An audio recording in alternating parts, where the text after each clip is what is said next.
तो स्वागत है आपका हमारे YouTube चैनल पर।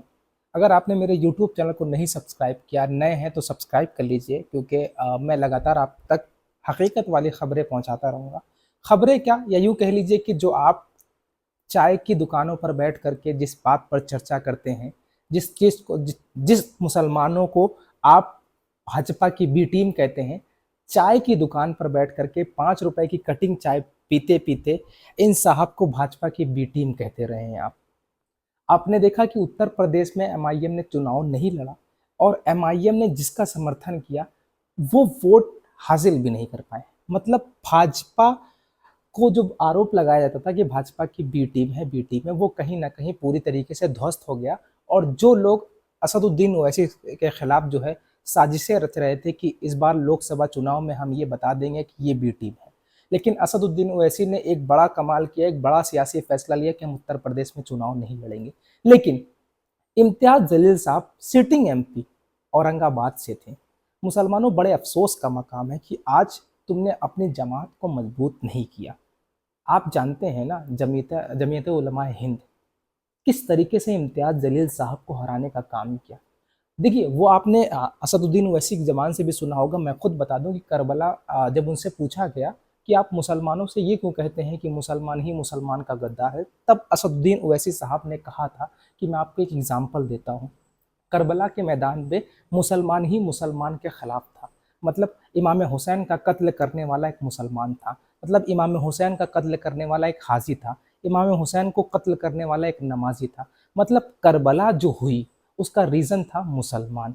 और आज हिंदुस्तान के अंदर जो मुसलमानों का कत्लेआम किया जा रहा है, आज हिंदुस्तान मतलब कत्लेआम का मतलब यही पॉलिटिकल मर्डर करने की कोशिश की जा रही है। मुसलमानों की सियासी जमात को उरूज पर लाने की नहीं कोशिश की जा रही है, सिर्फ दबाने की कोशिश की जा रही है। और इसकी सबसे बड़ी वजह मुसलमान है। हाँ, क्योंकि देखिए, असदुद्दीन ओवैसी पहले ही कहते हैं कि तुम 20 से 22% हो। मतलब असदुद्दीन अगर मुसलमानों की बात करते हैं, मुसलमानों की बात करते हैं, तो इसमें कोई गलत बात भी नहीं है। क्योंकि 20% 22% हो तो मतलब अपनी जमात को मजबूत कर सकते हो।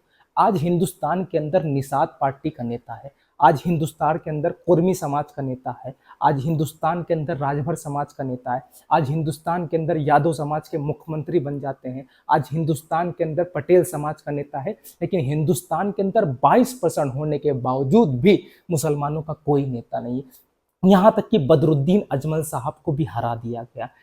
असदुद्दीन ओवैसी साहब एक ऐसे थे जहां पर वो अपनी सीट बचा पाए।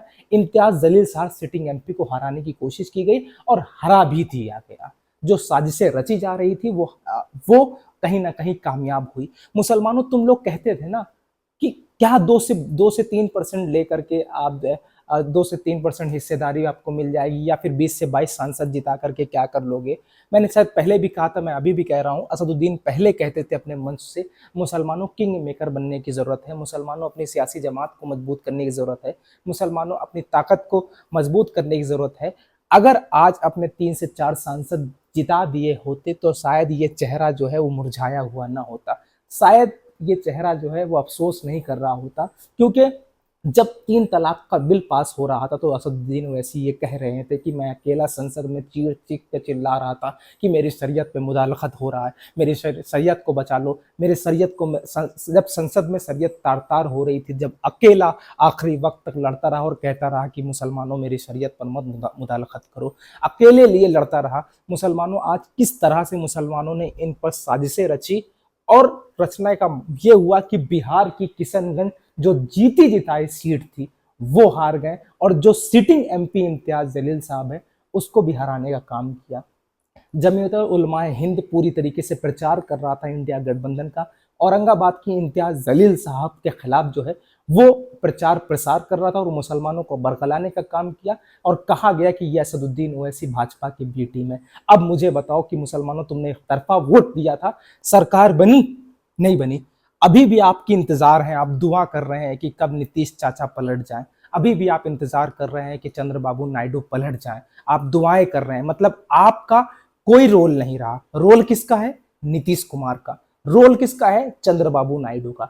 किसका रोल है यही बता दूं, जो 12 सीट लाए नीतीश कुमार उनका रोल है, जो 16 सीट लाए उनका रोल है।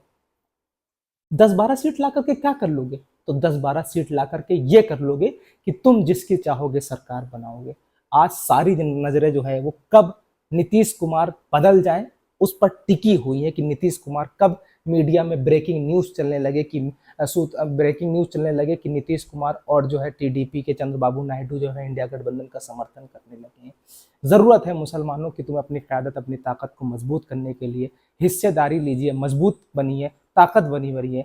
देखिए, जब हमें जो है दुश्मन को धराशायी करना होता है तो कम से कम अपने आप को मजबूत होना बहुत जरूरी है। जब हम मैदान में लड़ने निकलते हैं ना, तो हमें अपने आप को मजबूत होना बहुत जरूरी है। हम किसी से लड़ेंगे तो हमारे अंदर हमारी ताकत होना बहुत जरूरी है। ऐसे ही जब यूनिफॉर्म सिविल कोड आएगा तो कम से कम हम ताकतवर हैं। हमें ये भरोसा तो होना चाहिए कि हमारी जमात मौजूद है। हम तो भरोसा भी नहीं कर सकते हैं कि कौन से पार्टी के नेता कब जाकर के सत्ताधारी पार्टियों में शामिल हो जाएं। हम तो यकीन भी नहीं कर सकते। लेकिन मुसलमानों, अपनी ताकत की जरूरत है, अपनी क़यादत की जरूरत है। मजबूत कीजिए असदुद्दीन ओवैसी साहब के बाजुओं को मजबूत कीजिए।